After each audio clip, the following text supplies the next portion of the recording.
Good afternoon, everyone. Ukraine bans exports of wheat, oats, and other food staples, byproducts, cattle, dairy cattle, protein, whey, cheeses. Yep. 71% of U.S. winter wheat drought. Canada down 35% from last year. Wheat harvest. China's share of global grain stocks. Imports. What did they know? Their inflation was running 20%. U.S. inflation almost 8%. So places like Egypt have jumped 30% in just a month. What do you think that's going to do for social stability? And ancient grains are going to be the way to go. Buckwheat, amaranth, sorghum, millet, spelt. Find a local farmer.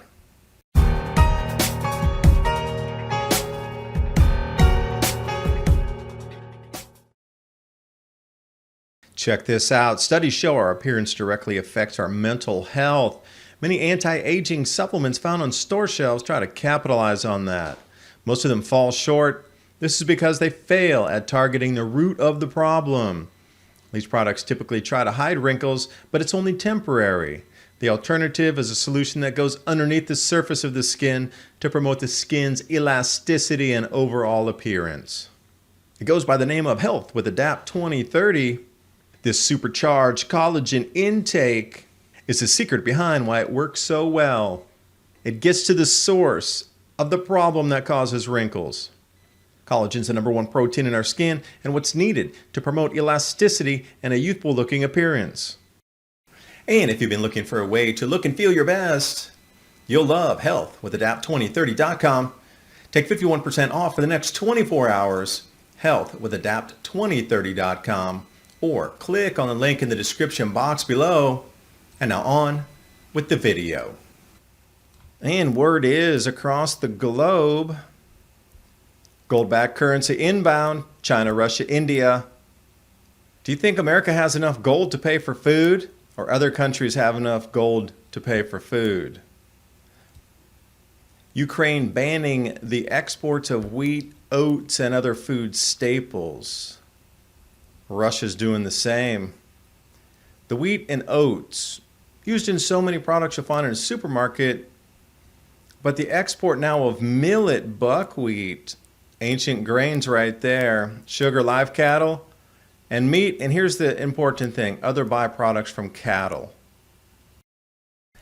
So now we need to break down the word byproduct of cattle.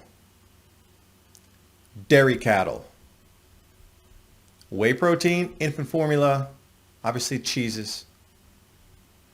But if you take off Ukraine, Belarus, Moldova, and Russia out of any exports of anything protein related off of dairy, where does that leave the planet? It's going to be incredibly valuable protein moving forward. Not a lot of people are thinking about the whey protein and infant formula that come from cattle, quote unquote. Look for another ripple, another shockwave for another product through the market. If it wasn't palladium, now it's going to be protein powder. Look for it inbound, especially as this next week progresses with more sanctions and more cutoffs from different nations, China, India, and Russia.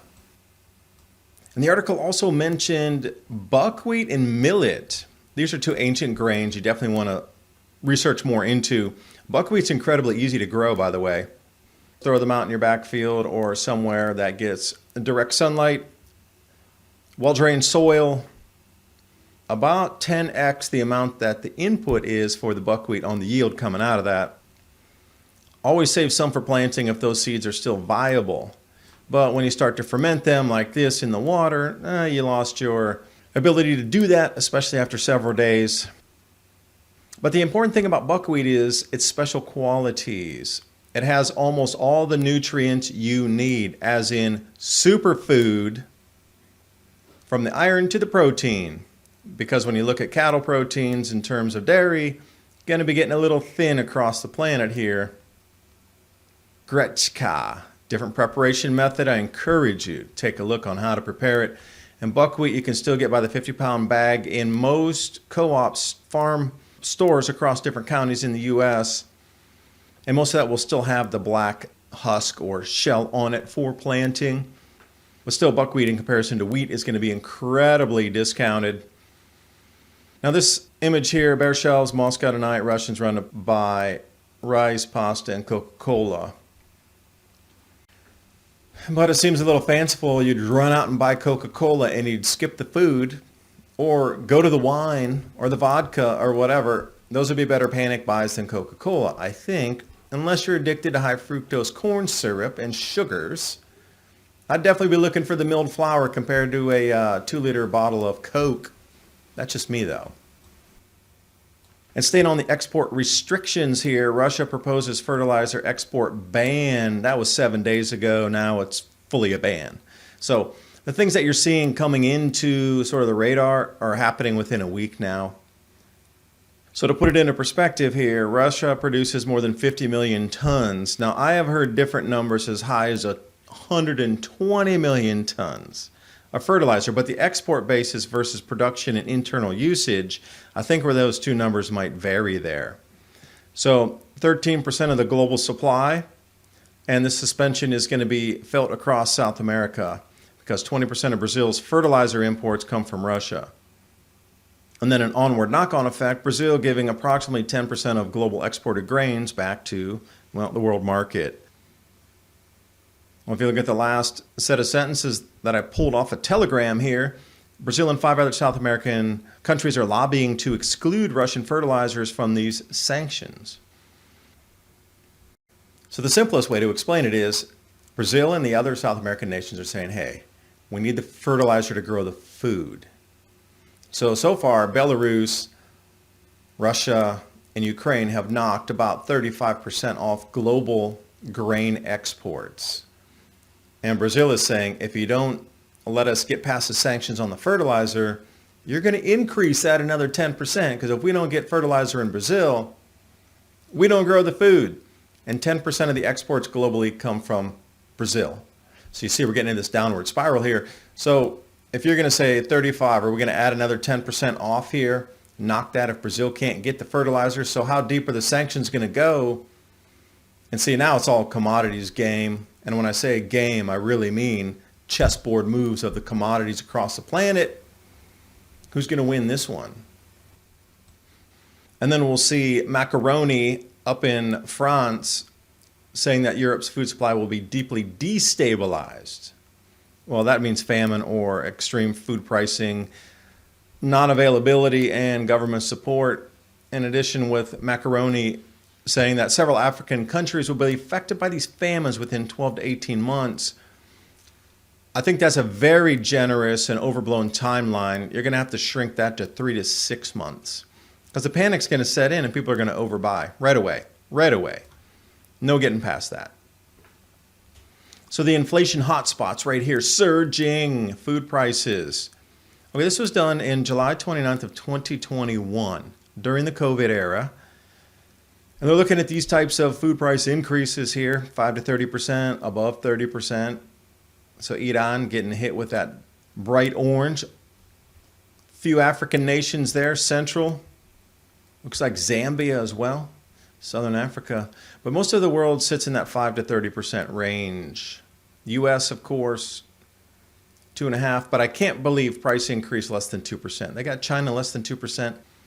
And Canada. And Australia, come on, they're fibbing the numbers. They're fibbing it. That makes no sense to me when inflation was already ticking forward in every single nation years, plural, ago, that they're saying less than 2% for food increase. Come on. So let's take a look at Egypt right next to the Red Sea, looking at about 2 to 5% or so. And then we swing into the wheat apocalypse, and Egypt becomes the world's largest importer of wheat. And the prices have increased by 44% of wheat in a single week, and sunflower went up 32%. That 2 to 5% turned into 44% or 32% overnight. Let's take the average, and I'll even go on the low end at 32%. I'll give you the benefit of the doubt. If food prices surge 32% in a week, in a month, that is so far out of balance that it will throw everybody's disposable income, along with the high fuel prices doubling and tripling, There will be a little bit of extra money only out in the disposable market for travel, furniture, XYZ. Then what? Everything contracts anyway, goes into a tailspin. Electronics, all those chips they're talking about that might not be manufactured because there's a chip shortage supply on the globe as well. That's all for electronics and different types of high-tech goods. I mean, if you're coming down where you're spending 50% of your entire wage on food and fuel, forget, we're not even talking about rent or anything yet, or mortgages. Food and fuel, I mean, disposable income, what's that? That is a thing of the past. So U.S. popping in on the easy to understand chart here, 7.9% up in a single year. Wages also rose 5.1%. Gee, it seems like inflation's winning the race on that. Now that's the easy to understand chart, but let's go into a Bureau of Labor Statistics since the year 2000 so you can see how quickly it's really rising. It's way outside the norm. It would dip, it would rise, it would be on a gradual curve. Whatever your data points are on there, it seems rather smoothed up to this point where it's vertical-ish. And shadow stats would have that right around 16% now. So a doubling. It seems that what's put out into labor statistics is about half of what shadow stats are showing. So you can use that as a gauge, 50% there. Now the wheat apocalypse, this is where it gets kind of putting all these data points together and seeing what's truly happening. In terms of yield declines, I would attribute that to grand solar minimum first on the weather, jet stream anomalies, cloud cells. But then we have the fertilizer shortages, which are going to be here anyway, knocking down at least, I'm going to say 18% of global agriculture from the herbicide shortages and the fertilizer shortages combined. Yields would just not be there in the acreage, and also the fertilizers wouldn't be there. And we're looking at that dovetailing of extra weeds not able to control and lack of fertilizers, yield declines massive. And then we have countries banning exports now. Some areas like Ukraine right now can't get the seed that they need. The corn seed is not inbound, so unknown if they'll even plant this year. And then that'll set off a whole set of spiraling knock-on effects there. If they can't even get what they need to feed the people, they're going to be looking elsewhere, when normally the rest of the world's looking for them for exports, so it's going to throw everything out of balance instantly on that. And China buying up half the world's grain supply, and they're running at massive inflation. So it's going to be a buyer's game moving forward. And what we're seeing so far in wheat pricing is just the beginning of the run-ups. Again, as I've said last year, $20 wheat at the minimum, and especially when we get to harvest season, it wouldn't surprise me if it went up to $30. So that's to be seen, but in the medium and inner term here, $20 wheat for sure. And the roundup, 71% of U.S. winter wheat hit by drought. So that's already going to be its own set of circumstance. There was plenty of fertilizer for last year to put this in the field, get it growing. It's this coming planting season that's going to have difficulty. But water is water. You either have it or you don't. And 71% of the winter wheat is hit by drought, so that'll decrease the size of the kernels there and also the yields. And then Canada, first report on the crop production, all wheat harvest, down 35% from last year.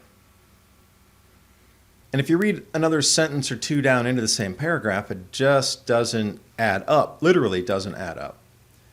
Slightly larger than average trade expectation. So wait a second, Canada loses 35% of the crop, but they're still going to export the same amount as last year. Is that not a massive price spike and food shortage within the country if you're going to export that much? I would be looking for 35% to make that up. And then the canola production looked to set at 14.7 million tons, down 24% from last year. But then they're increasing the trade forecast to 14.1 million tons. So let me get this straight here. Canada lost 35% of the wheat crop and 24% of the canola crop, but they're going to export more than they did last year, or equivalent with last year's exports. Do you see a problem with the mathematics and the inflation and baked into this here if they go forward? That's what I consider a rosy forecast. This is a rosy forecast right here. And when you look at this, come on into the planting season and come in, they're going to keep downgrading and downgrading. The export figures are going to change. But to stabilize markets, this is the kind of news article you're getting right here. New York Post food prices reach a record high, skyrocketing 20.7% across the globe. And then just a spackling of news headlines from either Twitter, Telegram, or Drudge Report here. Italian electricity prices 50% up in 1 week. Now add doubling food prices and tripling gas prices. Yeah, this is sustainable. We already talked about Egypt, a food crisis, existential threat because of cutoff of imports for Egypt's wheat supply. And look off Drudge here. This is for U.S.-based shoppers scramble for staples as food fallout. Yeah, of course. Surges in wheat prices. Your bread's going to cost a day's wage. Let me ever seen that. Oh, yeah, the Bible talked about that. You'll work a day's wage for a loaf of bread. I think we are entering some period very close to that or on the mark as we speak through this year. Toilet paper slimming down and gold going into record territory. Hyperinflationary on the metals, hyperinflationary on the food, and cycles and prophecy coming to fruition. Bloomberg, she says China can't rely on the world markets for food security. And I totally agree. The only food security you have is growing it in your garden and in your community so you can feed yourselves. Can you not see the supply chain is completely breaking down from the fertilizers, the farm inputs, pesticides, herbicides, delivery to the store? They're having diesel shortages. If you don't grow it at your farm or in your land or in your yard, you're just not going to get it. The food security starts with you, and decentralization starts with you with your decentralized food production in your own garden. That's what this video is all about. It's falling apart. It truly is collapsing. So you're going to have to get on a more self-sufficient style of food production for you, your families, and your communities. And the more people you have out there helping with the work to grow food, the faster everything's turned around and the faster the harvest can come in, get shared out, and then have that continuous supply of food around you at all times. Because looking at China's food inflation, so these are official numbers that have been released out of China's news networks, surging above 20%, down to 11.5%. But here's the thing from Caixin, this was back in August of 2020, so we're talking about a year and a half back. The market price of the wheat was way above what the state price was. And this was way back when there was nowhere near record pricing for wheat. So can you see the disconnect happening in China right now? With the market price of wheat going into record territory and the annual set price stays static until the next set of meetings. Black market, hello. China's share of global grain stocks, why are they importing so much? It's almost as if they knew this was going to happen. Wow. This is why I say gold. China, Russia, India are talking about a gold-backed currency and some sort of peg of gold to a currency to be able to purchase their food. And India is a massive producer of wheat too. So when we look at the emerging market food vulnerability scorecard, in the darkest of colors are the major food producers on this planet. Most vulnerable, obviously, the light yellow. Let's look at Argentina, China, Russia, India, Ukraine, as now Eurasia takes the main driver's seat in terms of all commodities, all farm inputs. And it's interesting in just how a month or so this map is completely flipped. So we're going to have to redraw and recolor all of the countries in these areas here that we see. China, India, and Russia. Gold-backed currency have just cornered the world's food supply and commodity supply. Does the United States still have those thousands of tons of gold in Fort Knox to even convert and get some sort of gold-backed currency to then get the commodities we need to keep our lives moving forward? Or is it checkmate?